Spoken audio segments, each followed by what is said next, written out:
Then I would like to make a very short introduction to Professor Sado from Tokyo University. We have had actually a little bit of roundtable discussion this morning, which was very interesting. And this enables us to maybe look into a bit more detail in Japan's new security policy. And of course, this is will be extremely interesting because Japan is one of the largest economies in the world. But when it comes to security policy, it's not been that prominent. So of course, what we're looking at is to get a better understanding what we can expect from Japan, what this new active pacifism will be, and where Albert's going to take us in the next step. So, Professor Sado, the floor is yours. Thank you.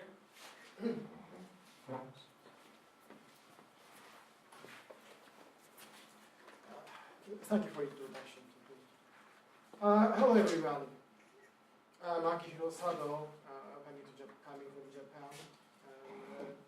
My university is Tokyo University. Tokyo University is located at Nagoya, in central part of Japan. So I'd like to talk about the Japanese foreign security policy. Now, Japan's Shinzo Abe administration has exposed diplomacy through a panoramic view of the globe. Prime Minister Abe pursued multi-faced strategic diplomacy, touring Southeast Asian countries and visiting India, Russia, Australia, various European nations, among others, in the following year. In security affairs, his administration set forth the concept of proactive contribution to peace in the national security strategy and made a cabinet decision that opened the way for Japan to exercise its right to collective self-defense in a limited manner. In addition, the administration formulated a set of 3 principles on the transfer of defense equipment based on the national security strategy. Enabling full-scale cooperation in defense equipment with partners such as the United Kingdom and Australia, and also revised Japan's official development assistance charter to allow the government to give individual consideration to specific assistance projects that could involve the military. Responding to the growing uncertainties in the security environment surrounding the country, Japan is seeking to bolster deterrence based on its alliance with the United States, including by revising the guidelines for Japan-US defense cooperation. One of the key purposes of this revision is to ensure solid coordination between Japan and the United States when responding to the scoring gray zone situation. At the regional level, Japan has been strengthening its strategic partnership with ASEAN and India. What is the meaning of such a change in the foreign policy? I would like to explain it from the historical point of view. The end of the Cold War brought about a reconsideration of the significance of the US-Japan security framework, the focus of which had been the USSR. In other words, with the Cold War's demise, the conditions were created under which Japan was forced to fundamentally re-evaluate its security policy and appropriate self-defense capacity for the country. But in actuality, the Gulf crisis that began the year after the end of the Cold War gave rise to a major dispute within Japan over whether or not the self-defense force should be dispatched as an international contribution. The watershed moment for this dispute was the Gulf War that started in January 1991. The Gulf War was fought between Iraqi, which invaded Kuwait in the summer of 1990, and the multinational force led by the United States that used the force to restore Kuwait's independence based on the United Nations Security Council resolution. Iraqi's invasion of Kuwait was a clear infringement of international law. Not only the United States, but many European and Arabic countries took part in the military operation to oust Iraq from Kuwait. In fact, under the post-war constitution that renounced war and the maintenance of the potential to wage war, a de facto rearmament was carried out in the form of the National Police Reserve, the National Safety Force, and then the self-defense forces. But because of the past history of Japan's military despotism leading to the tragic war in Asia-Pacific, the overseas activities of the SDF self-defense forces were extremely limited, in part by a resolution by the plenary session of the House of Councillors that prohibited such activities.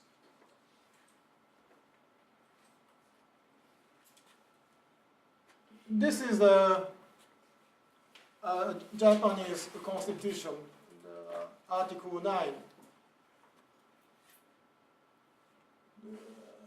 Aspiring essentially to an international peace based on justice and order, the Japanese people forever renounce war as a sovereign right of the nation and the threat or use of force as means of settling international disputes.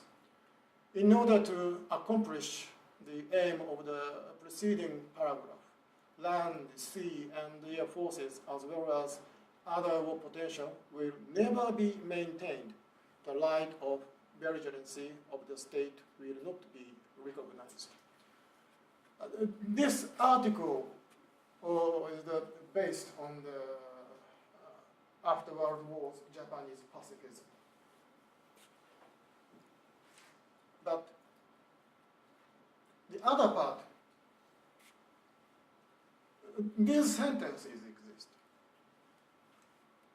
We believe that no nation is responsible to itself alone, that laws of political morality or universal, and that obedience to such law is incumbent upon all nations who would sustain their own sovereignty and justify their sovereign relationship with other nations. We, the Japanese people, pledge our national honor to accomplish these high ideals and purposes with all our resources. This last sentence is based on the latest foreign policy. And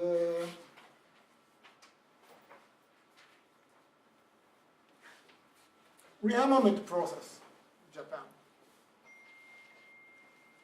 1950, National Police Reserve.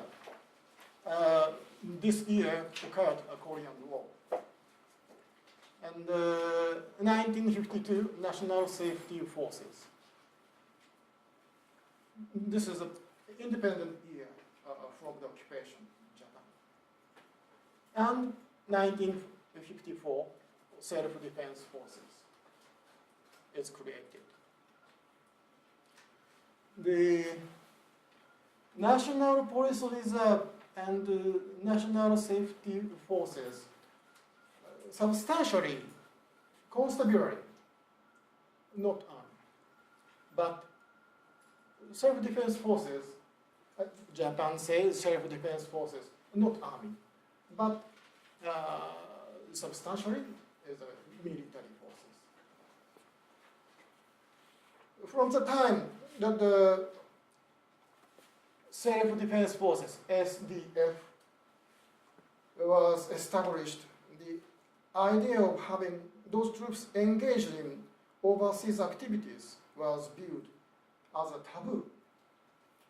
And having experienced the security treaty dispute that divided public opinion, in the 1960s, there was a reluctance to make military-related concerns into political issues, particularly as Japan entered a period of rapid growth and the trend of the time was to focus on the economy.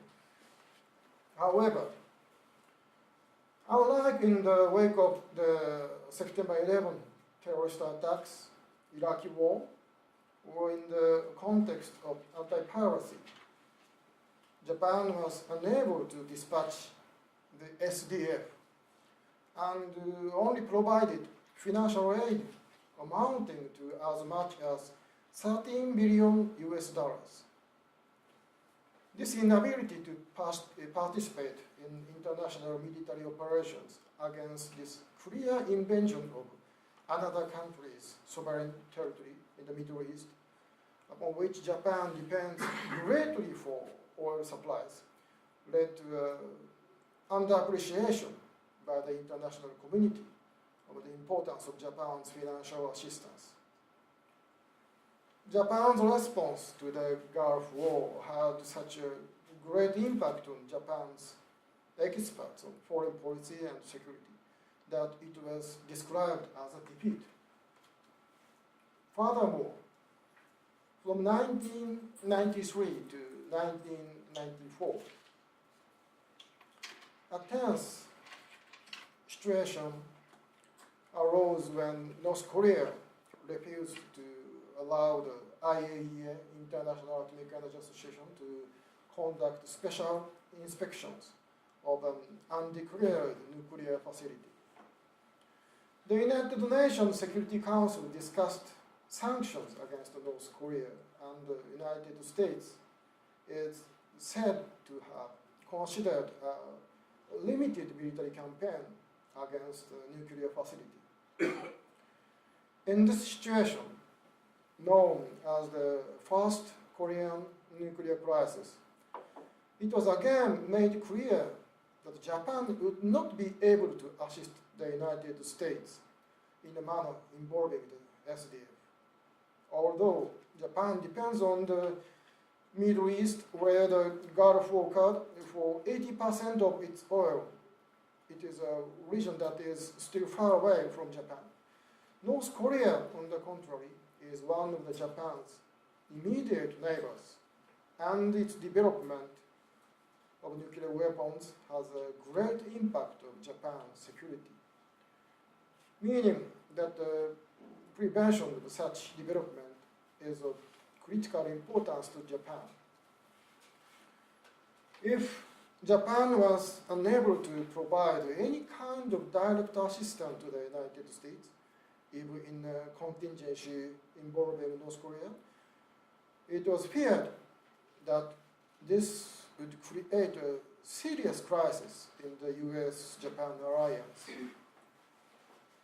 As a result, it came to be recognized in both countries that it was necessary to strengthen US-Japan cooperation for the stability of the region. Accordingly, following the Japan-US Joint Declaration on Security by the Prime Minister Ryutaro Hashimoto and President Bill Clinton in 1996, the guidelines were revised in 1997, and Japan's role in situations surrounding Japan was expanded in the form of rear area support.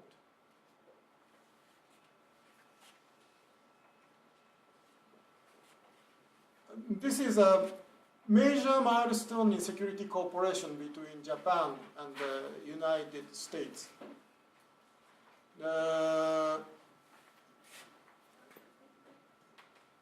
1951, the former Japan-US Security Treaty is signed. And 1960, the new Japan-US Security Treaty is signed. And this treaty signed by the Prime Minister Nobusuke Kishi Nobusuke. Kishi Nobusuke is the grandfather of now Prime Minister Abe Shinzo. And this treaty continues now.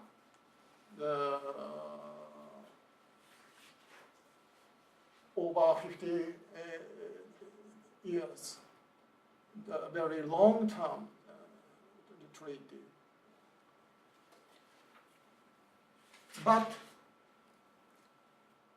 substantial plan how to cooperate with the United States and Japan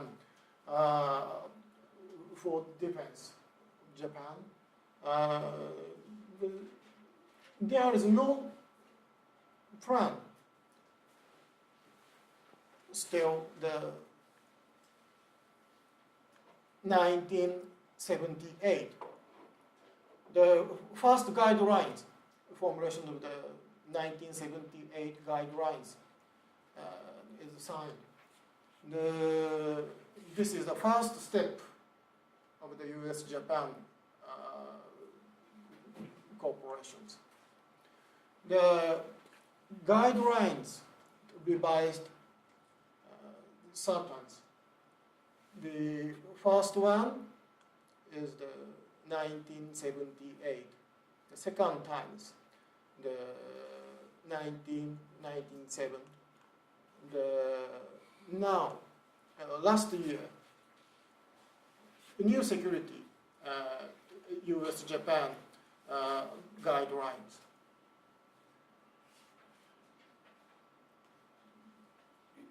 So, second guideline, the first guideline, second guideline, and now the third guidelines.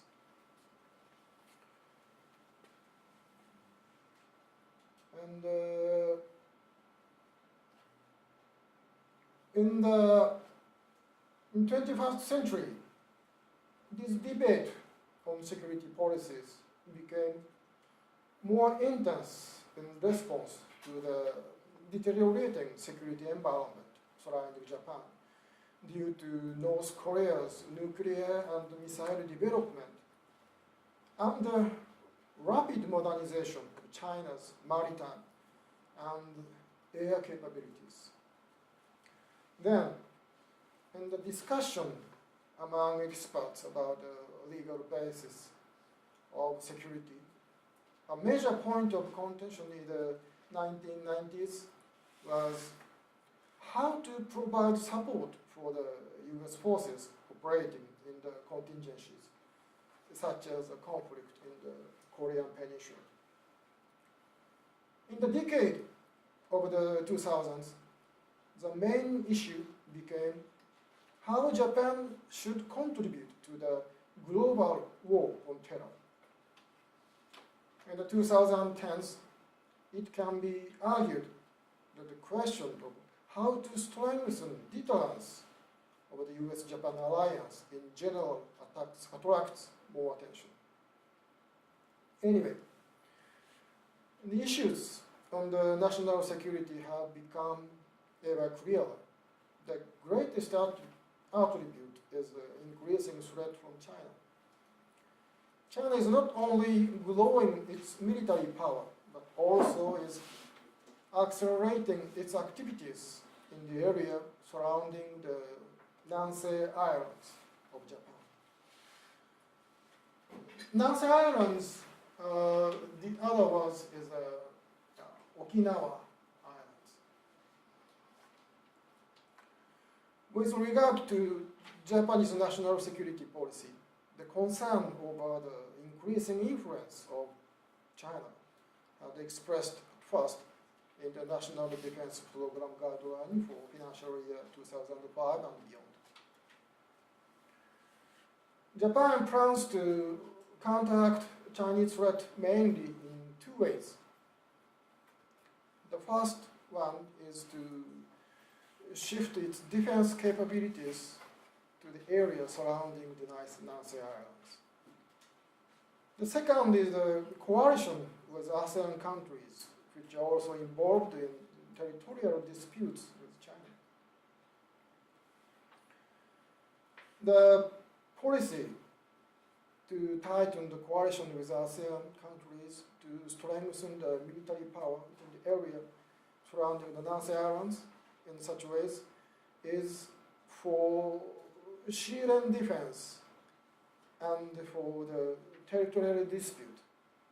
This territorial dispute including the resource development issues. The first issue, the shield and defense.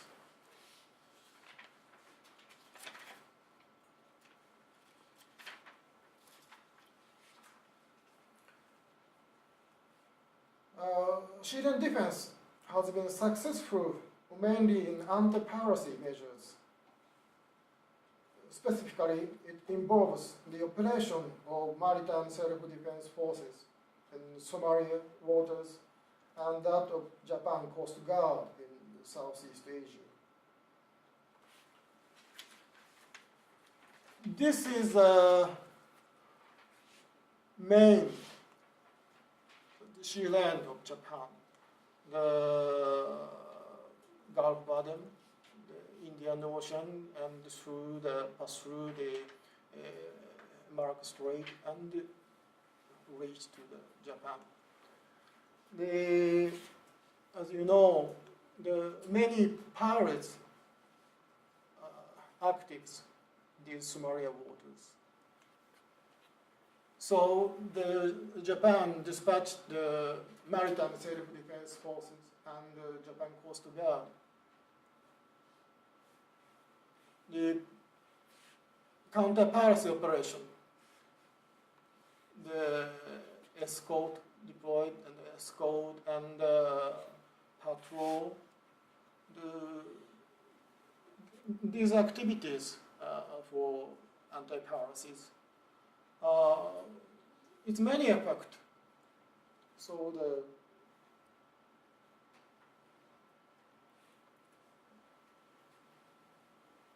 Somali piracy incidents, the decrease.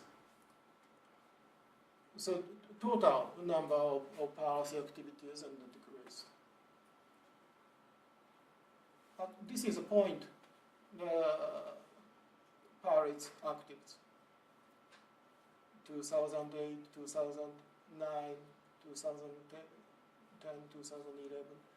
But 2012, 2013, 2014.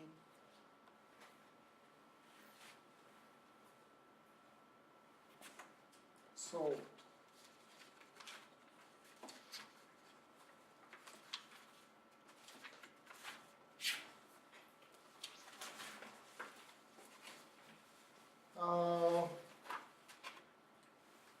the important sea lanes to carry petrol to Japan before within the regions where pirates are active. The Japan sea lane defense centers on the anti-piracy measures. However, this involves two challenges. The first is the capacity of the Japan Coast Guard. The Japan Coast Guard is still in the process of expanding the organization. Thus does not possess sufficient budget nor manpower. The second is Japan's lack of concrete countermeasures other than the coalition with ASEAN countries and the enhancement of Japan-US alliance against the increasingly influence of China in the Indian Ocean and Southeast Asia, and the resulting threats, including that to the freedom of the seas.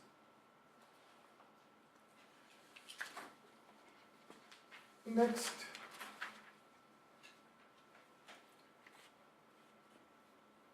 second issue that we discussed is the territorial dispute. this is mainly about the defense of the Senkaku Island. And this is a Chinese defense budget, rapid growth in the defense budget. But this is the announced defense budget.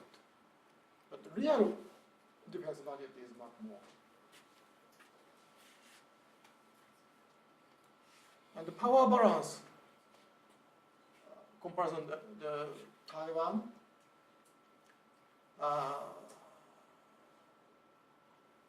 the blue is China, the yellow is Taiwan, the Su-27, and this is a fourth and fourth generation jet fighters. The much more fighters China have. Such as the balance of power and so destructed.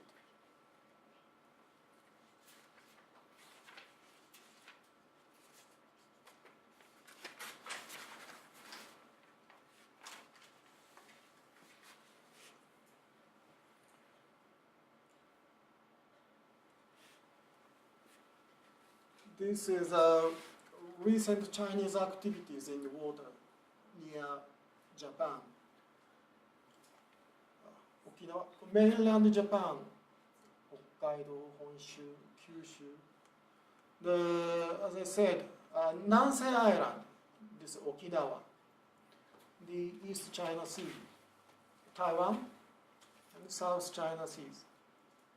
This is the Philippines.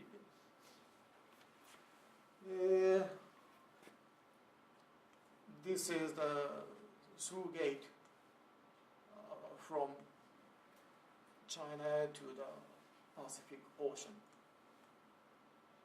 Many times Chinese navies used this route. Their activities very increasing.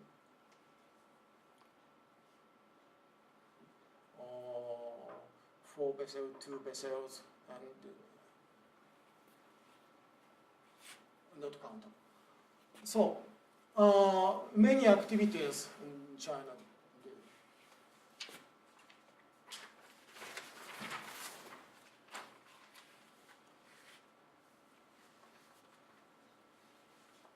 Senkaku Island issue. Japan and Okinawa, Nansei Island, the Taiwan, the mainland China. The Senkaku Island is here. The main island is Wotsuri Ijima. This is a very small and plenty of rocky island. No resident. But this is a territorially disputed area.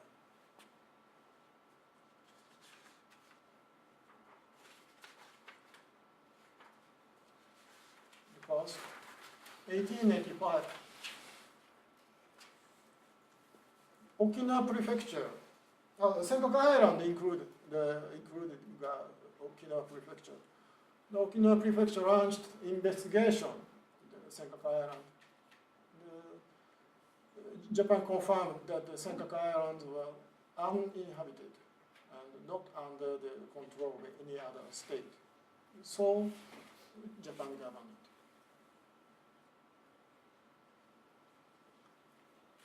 In 1969, the United Nations Economic Commission for Asia and the Far East conducted a survey on coastal mineral resources. The report indicated the possibility of oil reserves existing in the East China Seas and the Senkaku Island. So, 1971, June, the Okinawa reversion agreement was signed. Okinawa is from the 1945, at the end of the Second World War, under control the U.S. military. But 1972, it coming back to Japan. So that agreement was signed 1971. The Okinawa reversion agreement was signed. The minutes to the agreement include reference to the area which include the Senkaku Islands as part of the territories to be returned to Japan. But Taiwan and China officially asserted territorial sovereignty over the islands for the first time in history.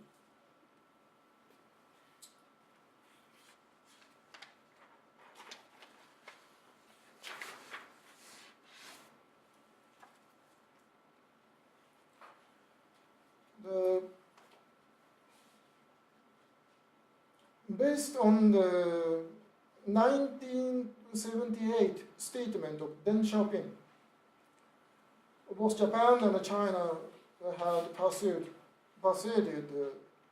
delaying strategy. What is a delaying strategy? This is Deng Xiaoping's remark.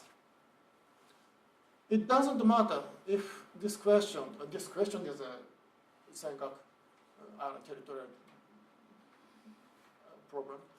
It's shelved for some time, say 10 years. Our generation is not wise enough to find common language on this question. Our next generation will certainly be wiser. They will certainly find a solution acceptable to all.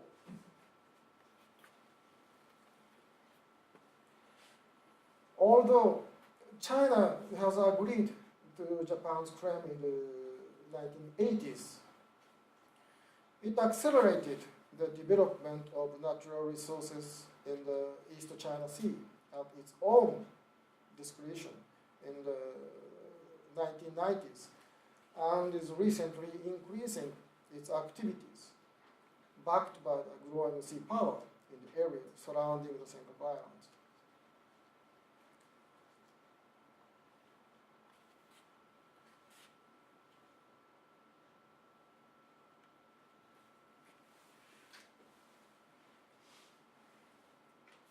The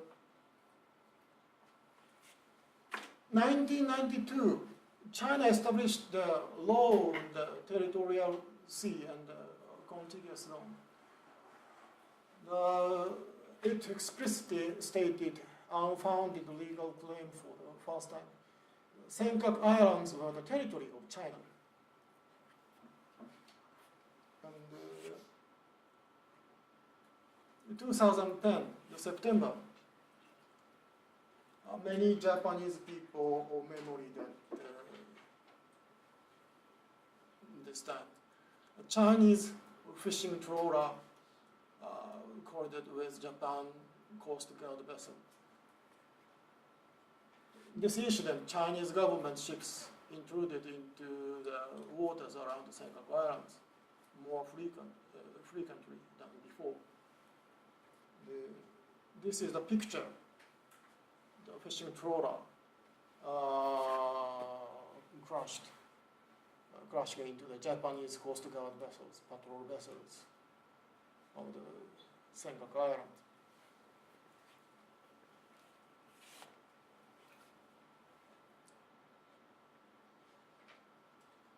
In 2012, introduction by Chinese government ships into Japanese territorial waters intensified after the transfer of the ownership of the islands to the Japanese government. At Japan, demonstrations held in China, aerial instructions made in December for the first time in history. So,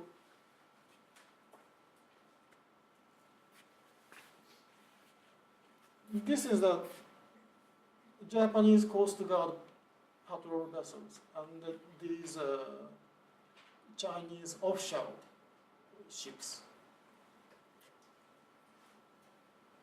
So many Chinese official ships invade this territory.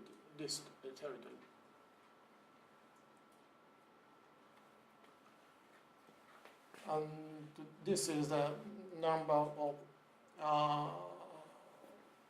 Chinese vessels, Chinese offshore vessels invade the area, invaded areas of near the Senkaku Island.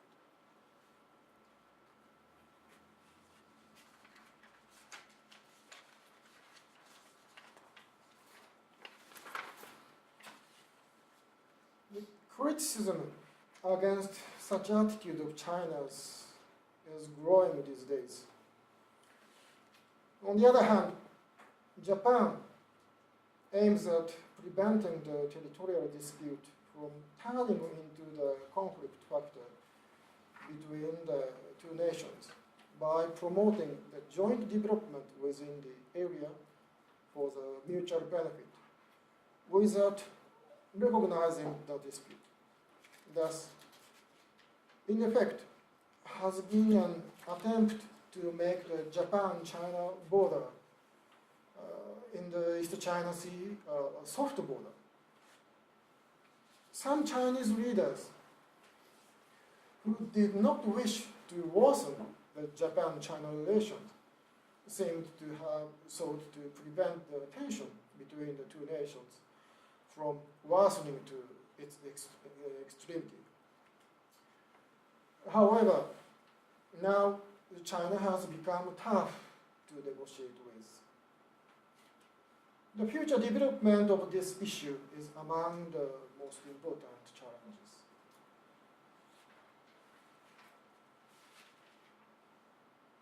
So the fundamental goal of periphery diplomacy of China seems to be using diplomacy towards China's neighbors to further ensure China's peaceful development.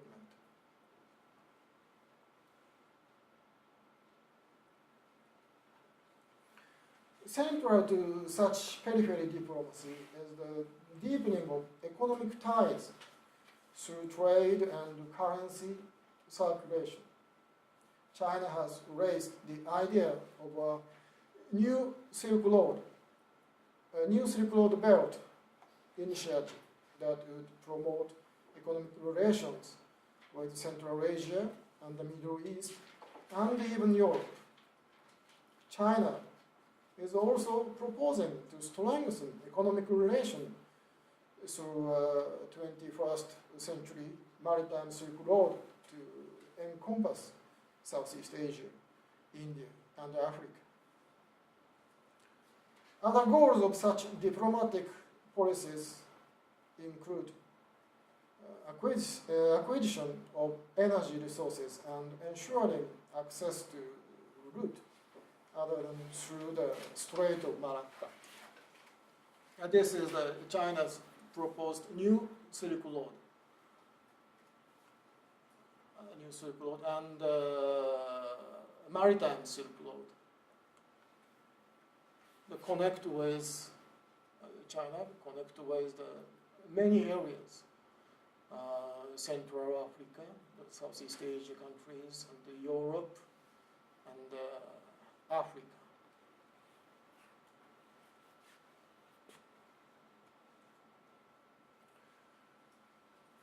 But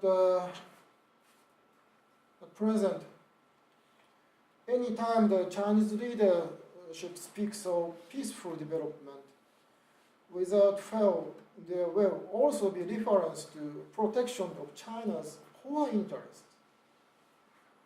When the foreign minister Wang Yi, for example, speaks of moving along the path of peaceful development by strengthening China's ability to defend itself, he also points out that increasing China's defensive capabilities is necessary to protect its national core interests. Some have even argued that determinedly protecting its core interests was China's way of creating an advantageous environment.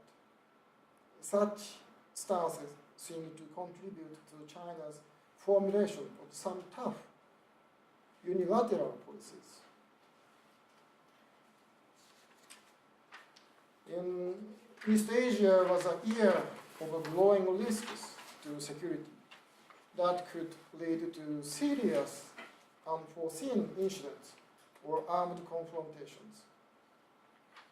Among the contributing factors were persistent problems such as North Korea's nuclear and missile development and provocative behavior, as well as China's rapid and wide-ranging military build-up and its expanding and intensifying activities in neighboring sea and air space. Also contributing was the recent surge of tensions and disputes over territorial claims and maritime resource development in the South China Sea, which was manifested in the confrontations between China and Vietnam. The rise of security risks such as these can be seen in the context of the increasingly silent strategic competition between the United States and China over the South China Sea, and the regional countries' foreign policies that were increasingly influenced by the internal political dynamics nations involved tend to take non-compromising positions on issues surrounding maritime and sovereignty issues in order to avoid domestic political backlash.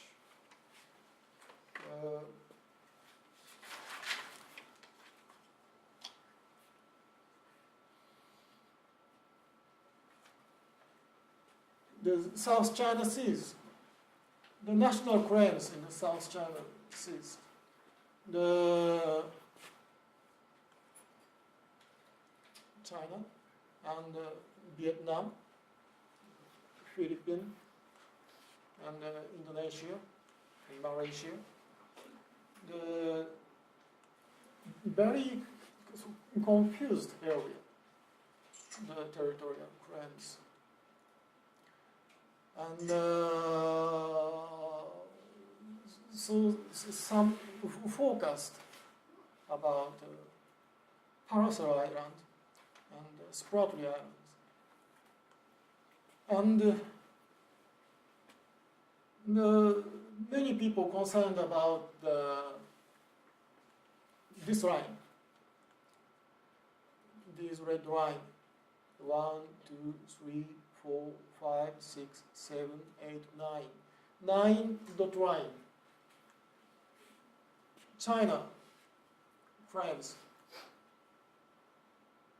inside is China's territory.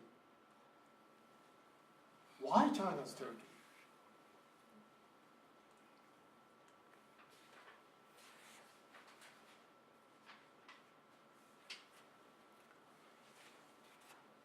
China makes advances to South China Seas.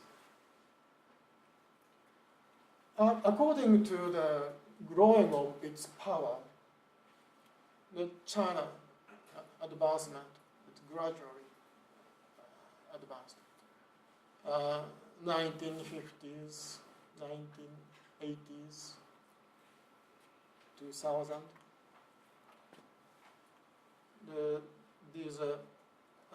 This is a 9 dot line. This area, China claims, this area is a Chinese territory. Some people says this is China's long-red tongue.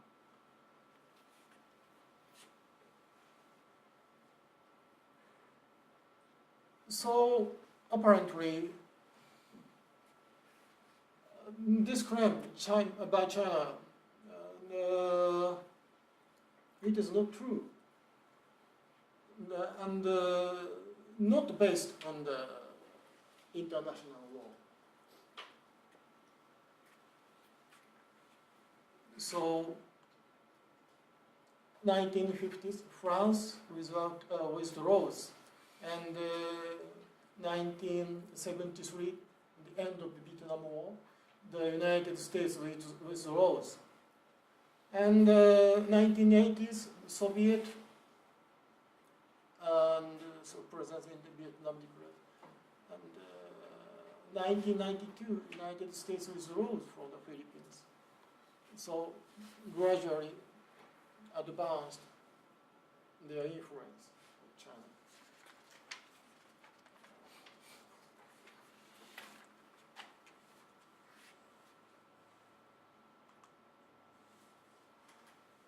And China occupied several islands.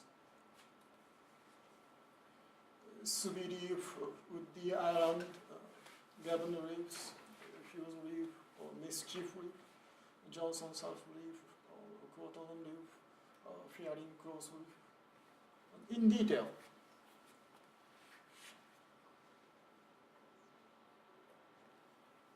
Johnson South Reef, February 2013. This is a small building, but next year the build up the artificial island, and August, February and August, China build up this island.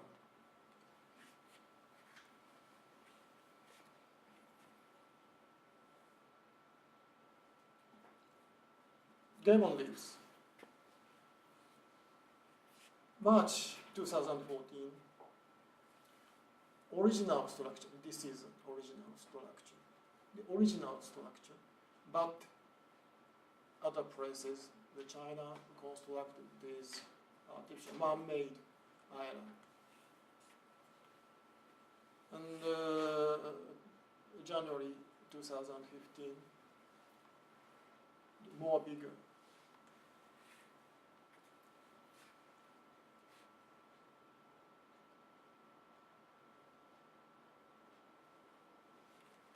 Very Cross Reef, August 2014, the original structure, but almost reef, they constructed this island, and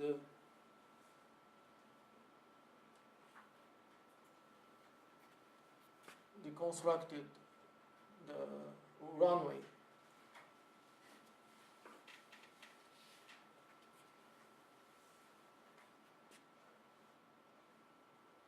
China's aircraft uses this runway. So the Chinese Air Force can cover all over the South China Seas. And now, some reporter says the middle-ranged missile bring into design.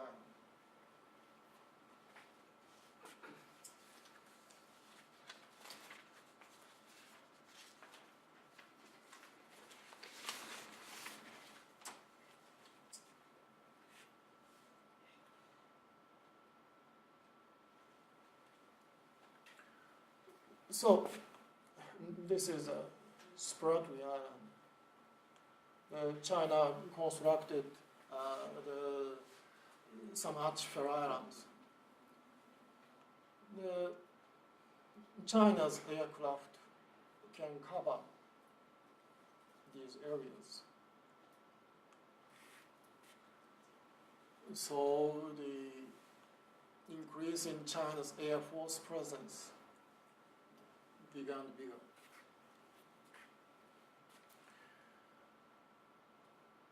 It leads some observers to suggest that China's Air Force presence will consequently increase.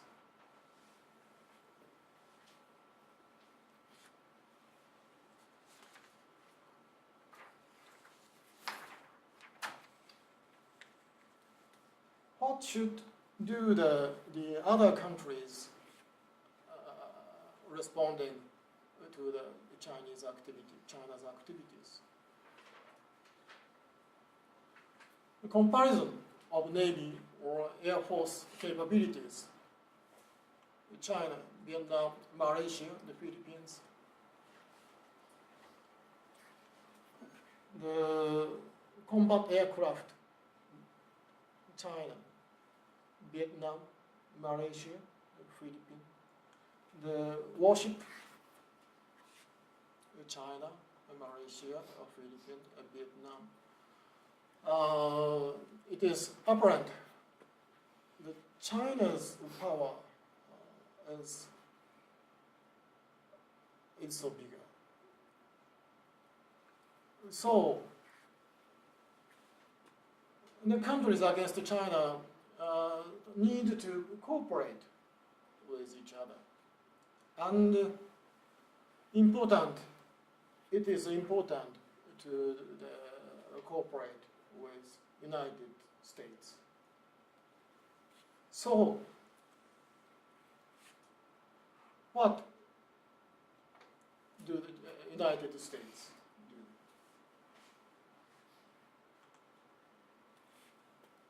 The United States, PLA and Maritime Law Enforcement Forces, their activities, the inhibition of freedom of navigation, the constraints of the U.S. military activities, and deterioration of security environment in the entire region. And some kind of activities the United States do. Now the United States conduct freedom of navigation operations in order to counter excessive maritime crimes. So the United States flying these areas and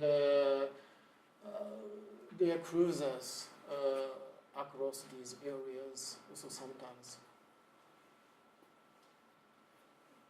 But it is not efficient activities. So, efforts to manage these security risks, the security risks is increasing.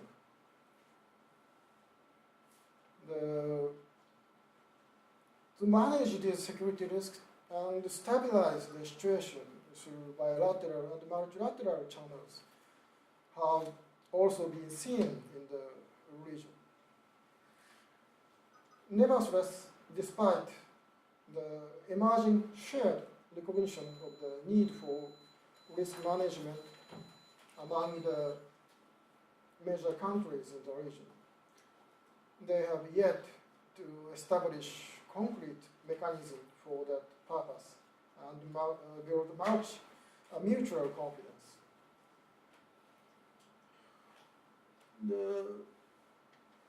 It's important the building the mutual confidence, but not yet build up now. For the regional security order to be stabilized, the major powers, of course including Japan, need to exert political leadership and make multifaceted and comprehensive strategic efforts. So, Japanese, major change of Japanese foreign policy and the security policy, responding to this situation. And I want you to know the important thing.